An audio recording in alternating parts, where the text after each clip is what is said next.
Dumadating ang time na hindi po natin malaman kung ano ang ating lulutuin, especially po kapag marami po tayong gawain. Pero make sure po natin na laging healthy ang ating lulutuin. Nagpakulo po ako ng manok, nilagyan ko po ng asin at ginger. At nilagyan ko nga din po ng carrots. So, kadalasan po ay gusto ko po talagang magluto, pero yun nga lang po, minsan ay wala tayong time. Minsan po talaga ang hirap po mag-isip kung ano po ang lulutuin, at minsan naman po walang oras magluto.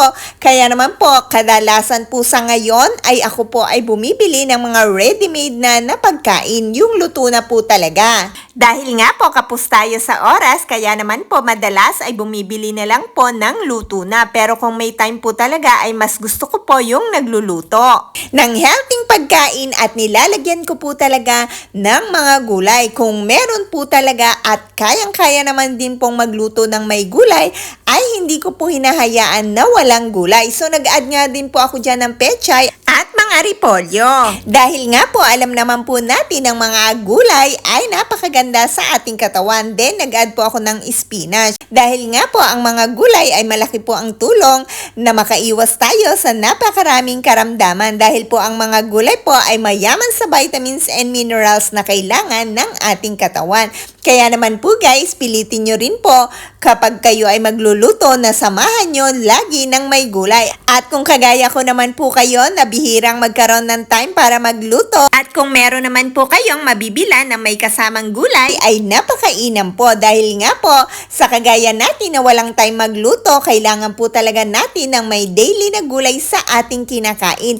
At kung kaya nga din po natin na samahan ng prutas, ay napakaganda po sa ating kalusugan. Dahil nowadays po, sa sobrang dami ng nagkakasakit, kaya naman po kailangan po natin bantayan ang ating mga kinakain at ang ating kalusugan. Kaya naman po guys, kung kaya talaga natin na magluto ng mga healthy pagkain, ay sobrang laking tulong po niyan sa ating mga health. Gawin po natin ang ating mga pagkain na ay ating mga medicine. Imbes po na ang pagkain ay nagdudulot ng sakit sa atin, dapat po mga healthy pagkain, para po ang mga healthy pagkain, yun po ang tutulong sa atin para tayo'y palakasin at pasiglahin. Talaga pong kailangan magpigil tayo sa mga unhealthy pagkain. Pwede naman kumain po ng mga unhealthy, basta wag lang pong araw-arawi. Halimbawa po, sa ngayon ay talagang hindi mo mapigilan, kumain ka po ngayon, pero yung mga susunod na araw po ay wag ka nang kakain ng mga unhealthy. Pero kung meron ka naman pong karamdaman, ay kung kayang-kaya mo po talagang pigilan, ay pigilan mo po ang iyong sarili para naman po yung iyong karamdaman ay hindi po lalala. Talagang tayo lang din po talaga ang makakatulong sa ating sarili para po tayo ay lumakas at sumigla. Kung kaya nga din po natin talagang samahan ng exercise, ay lalo pong makakabuti sa ating kalusugan at tayo po ay palalakasin. Kaya naman po guys, talagang kailangan natin ng disiplina sa ating mga sarili, kahit alam naman po natin na minsan kulang sa oras at minsan naman po ay nakakatamad dahil nga po nakakapagod. Pero kailangan po natin gawin yan for the sake of good health. Kaya kung hindi ka pa po nag-i-start ng healthy living at healthy lifestyle, umpisahan mo na po yan, dahil nga po, yan po ay malaki ang tulong para tayo ay sumigla, malakas at mahaba ang buhay. Napakasarap po guys ng ganitong luto. Sabaw pa lang po ay talagang malinamnam na, dahil nga po lasang-lasa din dyan yung luya. At yun nga pong mga vegetable na sinahog ko ay talagang nagpasarap. Pero ito nga po ay kakainin ko lang po ng ganito dahil low carbs po tayo for today.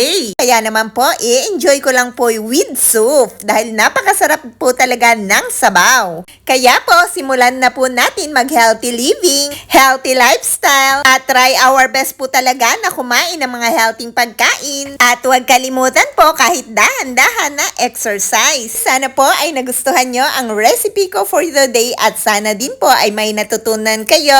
Always remember po, eat enough and nutritious food to always be in good health. Stay healthy po palagi!